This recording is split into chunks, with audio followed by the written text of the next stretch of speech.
உலக மக்கள் அனைவருக்கும் வணக்கம்.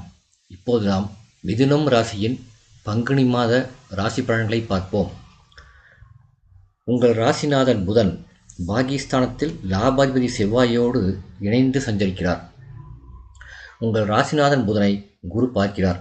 எனவே எடுத்த முயற்சிகளில் வெற்றி கிடைக்கும். இல்லம் தேடி நல்ல தகவல் வந்து சேரும். கொடுத்த வாக்குறுதியை காப்பாற்றுவீர்கள். இருப்பினும் ஜென்மத்தில் குரு வக்ரம் பெற்றிருப்பதால் மனக்குழப்பங்களும் பிள்ளைகளால் கவலைகளும் வந்து சேரும். பழைய கடன்களை அடைக்க புதிய யுக்திகளை கையாளுவீர்கள். மேசராசியில் சுக்கிரன் 27/3/2026 அன்று மேசராசிக்கு சுக்கிரன் வருகிறார். உங்கள் ராசிக்கு 5, 12 ஆகிய இடங்களுக்கு அதிபதியானவர் சுக்கிரன். அவர் லாபஸ்தானத்துக்கு வரும் இந்த நேரம் நல்ல நேரம்தான். விரயத்திற்கேற்ற வருமானம் வந்து கொண்டே இருக்கும். பிள்ளைகளுக்கு வேலை கிடைக்கும். சொத்துக்களை பாகப்பிரிவினை செய்து கொள்ள எடுத்த முயற்சிகள் கைகூடும். குறிப்பாக பிள்ளைகளை உங்கள் கண்காணிப்பில் வைத்துக்கொள்ள வேண்டிய நேரம் இது. உத்தியோகத்தில் உயர் அதிகாரிகள் உங்களுக்கு இணக்கமாக நடந்து கொள்வர். கேட்ட சலுகைகளை கொடுப்பர். மீனராசியில் செவ்வாய் 1/4/2026 அன்று செவ்வாய் மீனராசிக்கு செல்கிறார். உங்கள் ராசிக்கு 6, 11 ஆகிய இடங்களுக்கு அதிபதியானவர் செவ்வாய். அவர் தொழில் ஸ்தானத்தில் சஞ்சரிக்கும் பொழுது ஓரளவு தொழில் வளர்ச்சி திருப்தி தரும்.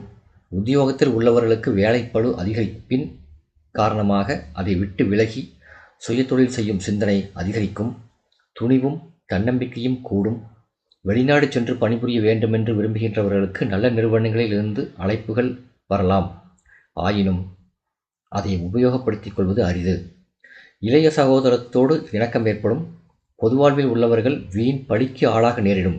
இது போன்ற நேரங்களில் செவ்வாய் பரிகாரம் செய்து கொள்வது நல்லது.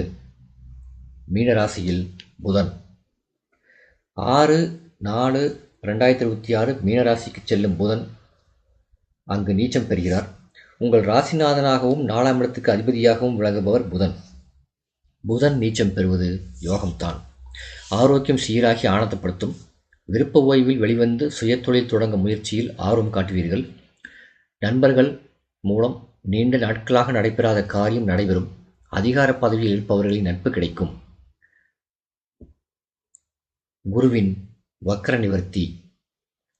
உங்கள் ராசியில் வக்ர நிலையில் சஞ்சரித்து வரும் குரு பகவான் 17/3/2026 அன்று வக்ர நிவர்த்தியாகி பலம் பெறுகிறார். எனவே இல்லத்தில் மங்கள ஓசை கேட்கும் வாய்ப்பு உண்டு. எதையும் திட்டமிட்டு செய்து வெற்றி காண்பீர்கள். குடும்பத்தில் ஒற்றுமை நிலவும். வெளியூரிலிருந்து வரும் தகவல் ஆதாயத்தை தருவதாக இருக்கும். வியாபாரத்தில் புதிய வாடிக்கையாளர்கள் உங்களை தேடி வருவர்.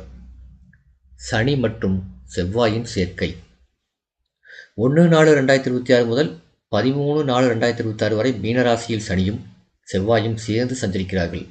இது அவ்வளவு நல்லதல்ல என்றாலும் குரு வீட்டில் பகை கிரகங்களின் சேர்க்கை ஏற்படுவதால் பெரிய அளவில் பாதிப்புகள் ஏற்படாது. எந்த ஒரு பிரச்சனைக்கும் முக்கியமானவர்கள் உங்களுக்கு பின்னணியாக இருந்து வழிகாட்டுவார்கள். நல்லது நடக்கும் என்ற நம்பிக்கையை மூலதனமாக வைத்து செயல்பட வேண்டிய நேரம் இது. எதிரிகளின் பலம் மேலோங்கும். லாபம் சிறப்பாக வந்தாலும் உங்கள் கைக்கு கிடைப்பது ஓரளவாகவே இருக்கும். பொதுவாழ்வில் உள்ளவர்களுக்கு புதிய முயற்சிகளில் வெற்றி கிடைக்கும். வியாபாரம் மற்றும் தொழில் செய்பவர்களுக்கு வாடிக்கையாளர்களின் எண்ணிக்கை அதிகரிக்கும். உத்தியோகத்தில் உள்ளவர்களுக்கு திடீர் மாற்றங்கள் ஏற்பட்டு திணறடிக்கும். கலைஞர்களுக்கு பொறுமையும் நிதானமும் தேவை. மாணவ மாணவியர் படிப்பில் கூடுதல் கவனம் செலுத்துவது நல்லது. பெண்களுக்கு விட்டு கொடுத்து செல்ல வேண்டிய நேரம் இது. குடும்பச் சுமை கூடும். விரயங்கள் அதிகரிக்கும். பரிகாரம்: குரு வழிபாடு நன்மை சேர்க்கும். இந்த வீடியோ உங்களுக்கு பிடிச்சிருந்தா லைக் பண்ணுங்கள், ஷேர் பண்ணுங்கள், சப்ஸ்கிரைப் பண்ணுங்கள். நன்றி.